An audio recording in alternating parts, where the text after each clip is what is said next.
Hello friend, मेरा नाम पवन Kumar, motivational speaker. आज मैं आपको बताना चाह रहा हूँ कि लोग ये कहते हैं कि शेयर मार्केट से होता क्या है। शेयर मार्केट में कंपाउंडिंग पावर सबसे मेन पावर होती है। अब लोग कहेंगे कंपाउंडिंग पावर होती क्या है।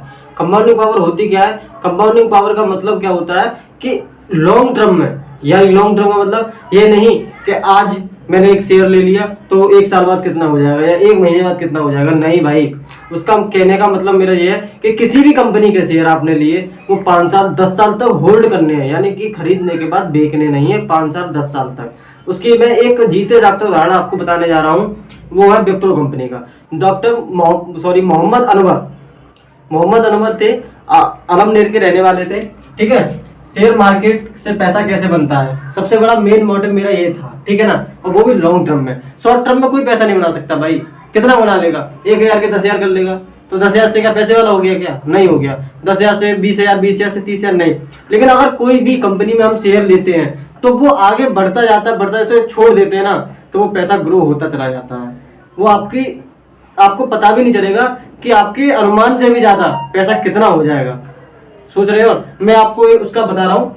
मोहम्मद अनवर कंपनी थी विप्रो, ठीक है ना। उस बंदे ने 1980 में, मैंने आपको शायद पहली वीडियो में आपको बताया था मैंने कि वो मोहम्मद अनवर का उदाहरण दिया था मैंने कि एक आए थे उन्होंने, मतलब जो ब्रोकर था सतीश शाह, उसने आपको एक उसके शेयर दिलवाए थे 100 शेयर, है ना। तो वो कहानी में आज को आपको पूरी डिटेल में बताता हूँ। ठीक है, मोहम्मद अनवर आए थे, मोहम्मद अनवर थे जो विप्रो कंपनी के शेयर जो लेने के लिए सतीश शाह आया था, ब्रोकर आया था सतीश शाह। तो सतीश शाह को जब उन्होंने शेयर दिलवा दिए कंपनी के, तो सतीश शाह ने क्या किया, विप्रो के 100 शेयर 1980 में 100 शेयर 10,000 रुपए के दिलवा दिए। 100 शेयर 10,000 रुपए के मोहम्मद अनवर को दिलवा दिए। अब देखो कंपाउंडिंग का पावर होता क्या है। कंपाउंडिंग का पावर क्या होता है वो मैं आपको बताने जा रहा हूँ। ठीक है, देखो 1980 में उसने 100 शेयर लिए। 1981 में कंपनी ने बोनस दे दिया 1:1 का। यानी बोनस का मतलब होता है कि अगर आपके पास एक शेयर है तो कंपनी आपके उसके बदले में एक और शेयर आपको दे देगी। टोटल आपके पास कितने हो जाएंगे? 2। आपके पास एक तो था ही, लेकिन 1:1 का, यानी कि आपके पास जितना है उससे उतना ही कंपनी आपको दे देगी। ठीक है ना, तो 1:1 का कितना हो गया? 2 शेयर। ठीक है, इसी तरीके से कंपनी ने 1980 में तो उन्होंने खरीदे 100 शेयर। ठीक है, और 1981 में उन्होंने कंपनी 1:1 का वो दे दिया, तो उनके पास कितने शेयर हो गए? 200। ठीक है, 1985 में फिर कंपनी ने बोनस दे दिया तो उनके पास कितने हो गए? 400। 1986 में कंपनी ने स्प्लिट कर दिया साहब। उसकी फेस वैल्यू थी, कंपनी की फेस वैल्यू थी 10 रुपए की। ठीक है, अब उसने स्प्लिट करके साहब स्प्लिट कर दिया उसने 1:10 का। ठीक है, फेस वैल्यू उसने जब स्प्लिट कर दिया तो सीधा 10 गुना शेयर बढ़ा उसका, यानी कि 400 से सीधा कितना हो गया साहब? 4,000 शेयर हो गया उसका। 100 शेयर के 4,000 हो गए कितने में? 1986 में। यानी 6 साल के अंदर में 100 शेयर के 4,000 शेयर हो गए उसके 1986 में। ठीक है, अब 1987 में प्रेस कंपनी ने बोनस दे दिया 1:1 का, तो उसके कितने हो गए? 8,000 शेयर हो गए साहब, तो दूना हो गया। ठीक है, 1989 में 1:1 का फिर दिया बोनस, तो उसके पास 16,000 हो गए। ठीक है, 1992 में फिर 1:1 का दिया तो उसके पास 32,000 शेयर हो गए। ठीक है, और 1995 में फिर बोनस दिया तो 64,000 हो गए। और 1998 में फिर उसने 1:2 का दिया, यानी कि आपके पास एक है तो कंपनी ने आपको 2 दे दिए। अगर आपके पास एक है तो कंपनी ने आपको एक के बदले कितने शेयर दिए? 2। तो इनके पास 64,000 थे, तो अब इनके पास कितने हो गए? 1,92,000 शेयर हो गए सर, 1,92,000। ठीक है, अब 1999 में कंपनी ने 1:2 की फेस वैल्यू से 2 की फेस वैल्यू बढ़ा गई सर, फिर स्प्लिट कर दिया। ठीक है, अब सीधा 5 गुना बढ़ गया साहब, या 10 गुना बढ़ा था या 5 गुना बढ़ गया। 10 गुना था, क्या कम किया, अब यहाँ से फिर 5 गुने पे आ गया साहब, 5 गुना भी बढ़ा दिया तो 9,60,000 शेयर हो गए उनकी इस टाइम पे। यहाँ पे 4,000 हुए थे, यहाँ पे 9,60,000 हो गए थे। 2 बार स्प्लिट आ गया इस कंपनी में। ठीक है, अब उसके बाद फिर 2004 में 1:1 का फिर इन्होंने दिया तो उनके पास सीधा 28,80,000 शेयर हो गए। 28,80,000। ठीक है, फिर 2005 में 1:1 का फिर दिया, उसके बाद 57,60,000 शेयर हो गए। उसके बाद 2010 में 3:2 का दिया, यानी कि 2:3 का मतलब होता है कि आप कंपनी ने कहा तुम्हारे पास 3 हो तो मैं 2 दे दूंगा, यानी कि तुम्हारे पास 3 शेयर होंगे तो मैं आपको 2 शेयर दे दूंगा।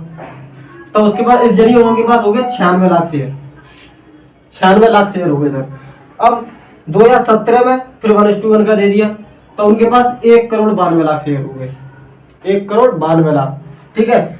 अब 2019 में 3:1 का दे दिया, यानी 3 शेयर पर कितना, 1 शेयर फ्री, 1:3 का दे दिया, तो अब 2,56,00,000 शेयर हो गए, यानी कि 100 शेयर की उन्होंने स्टार्टिंग की थी। आज 2019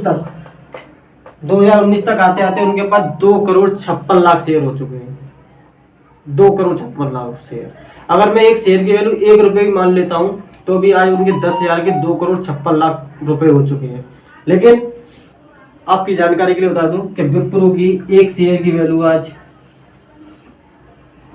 600 रुपए है। जरा इसका मल्टीप्लाई कर लेना, कितने की वैल्यू है उसके पास, समथिंग 20,000 करोड़ का मालिक है आज,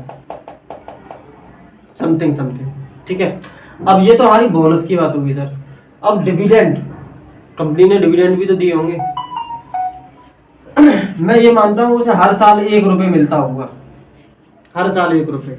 चलो अभी 2-4 साल से तो 1 रुपये मिल रहा है, लेकिन बीच में उसने 20-25 रुपये भी दिया, 10 रुपये भी दिया, 5 रुपये भी दिया, हर साल बोनस भी दी, वो डिविडेंड भी दिया उसने, ठीक है। अगर मैं यहाँ पे ये सब चीज छोड़कर मैं 1 रुपये मान के चलता हूँ तो उसे चलो मानते हैं 1980 में उसे 200 रुपये साल मिले होंगे, ठीक है। उसके बाद 400 रुपये, 4,000 रुपये, 8,000 रुपये, 16,000 रुपये, 32,000 रुपये, 64,000 रुपये, 1,92,000 रुपये, लास्ट तक आते आते 2,56,00,000 रुपये उसे डिविडेंड के तौर पे मिल जाता है हर साल। क्या वो खर्च कर सकता है डिविडेंड में 2,56,00,000 रुपये साल?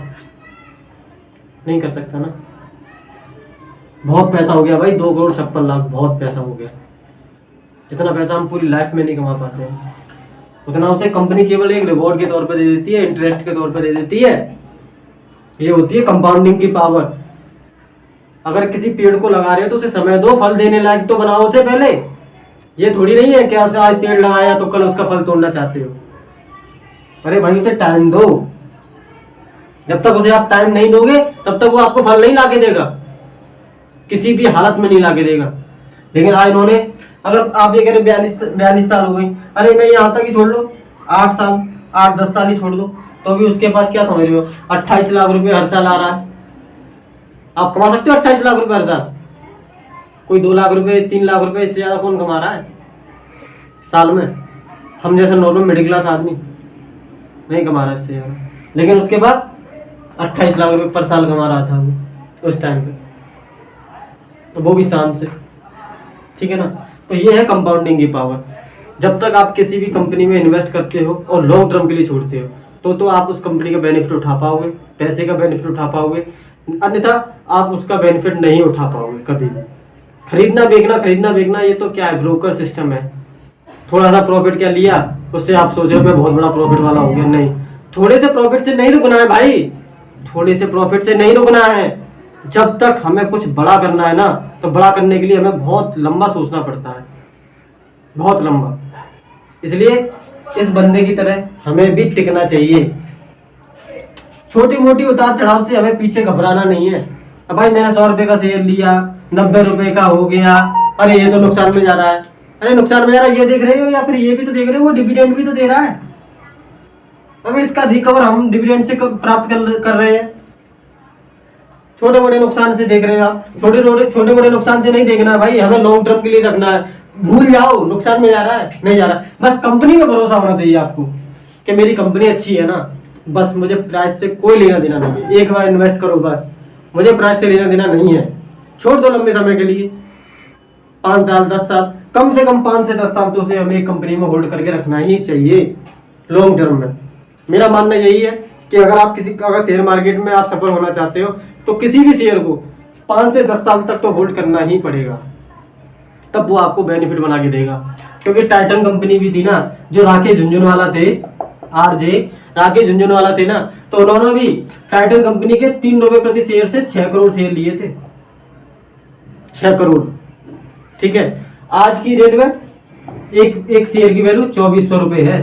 2003 में लिए थे उन्होंने, आज भी उनको क्या 15-17 साल 18 साल हो गई हैं, तब वो इसका मजा ले रहे हैं। 2400 रुपये की वैल्यू होगी उसकी, एक शेयर की वैल्यू है 2400। लेकिन वो हुआ कैसे? पेशेंस रखा उन्होंने, पेशेंस रखा सबसे ज्यादा। उन्होंने उसको समय दिया, शेयर को ग्रोथ दी उसको कि भाई तू चल बढ़, मैं तेरे साथ हूँ। ठीक है ना, बढ़, क्योंकि उन्हें कंपनी में भरोसा था ना, सबसे बड़ी बात कंपनी में भरोसा था, इसलिए आज उसका वो मजा ले रहे हैं। अब 6 करोड़ की वैल्यू, 6 करोड़ शेयर की वैल्यू 2400 के हिसाब से लगा ली, कितनी हो गई? उसके बाद 2 बार कंपनी ने बोनस दे दिए, 2 बार।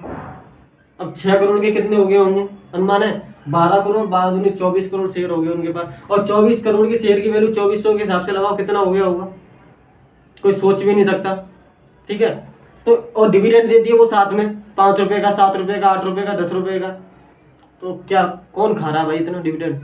पैसे वाले ऐसे नहीं होते भाई, पेशेंस रखना पड़ता है। हम कोई व्यापार भी करते हैं ना, तो व्यापार करते हैं, अगर आज हमने किसी व्यापार में 10 लाख रुपए लगाए, तो क्या वो समझते हो आप कि 10 लाख रुपए एक महीने में निकाल के दे देगा वो? भाई नहीं दे पाएगा एक महीने में 10 लाख रुपए निकाल के। उसको समय देना पड़ेगा, उसके साथ मेहनत करनी पड़ेगी भाई। इसमें केवल समय ही समय देना, मेहनत तो नहीं करनी है आपको। मेहनत तो आपकी बदले ये कंपनी कर रही है ना, आपको तो सिर्फ इसमें पैसा लगा के समय देना है। और व्यापार में पैसा भी लगाना है आपको, मेहनत भी आप ही को करनी है, सब कुछ आपको ही करना है, तो सफल होगा वो है। इसमें तो भाई केवल आपको सिर्फ पैसा लगाना है, सिर्फ पैसा। बाकी का काम ये कर लेगी, बाकी काम ये कंपनी है ना, ये कर रहेगी बाकी का काम, क्योंकि मेहनत भी इसको करनी है। ठीक है, समय भी इसको लगाना है। हमें तो केवल इसको बैठ के पैसा लगाने के बाद देखना है, सिर्फ समय देना है इसको। पैसा और समय लगाइए और मौज करिए। अभी आप थोड़ा सा इसमें इन्वेस्ट करके थोड़ा सा सब्र कर लेंगे ना, तो जिंदगी भर आप मौज कर सकते हैं, जिंदगी भर मौज कर सकते हैं। भाई मैं तो बस यही समझाना चाह रहा था इस वीडियो के जरिए कि स्टॉक मार्केट में इतना पैसा है कि इसका पैसा मिट ही नहीं सकता। बट लोग इसमें कहते हैं नुकसान हो जाता है। नुकसान भाई ऐसे लोगों का ही होता है जिसके पास पेशेंस नहीं है, या जो छानबीन नहीं करते हैं किसी शेयर के बारे में, वो लोग नुकसान में जाते हैं। जो लोग अपने चतुराई से सही कंपनी चुनते हैं और सही समय पर उसे खरीदते हैं और सही समय तक उसे होल्ड करते हैं ना, वो कभी डिफीट नहीं खाता इसमें। ठीक है, बस भाई अगर कोई दिक्कत हो, कोई परेशानी हो, तो आप मुझे कमेंट बॉक्स में करके बताएं, और कृपया करके प्लीज़ लाइक और चैनल को सब्सक्राइब जरूर करें। थैंक यू, धन्यवाद।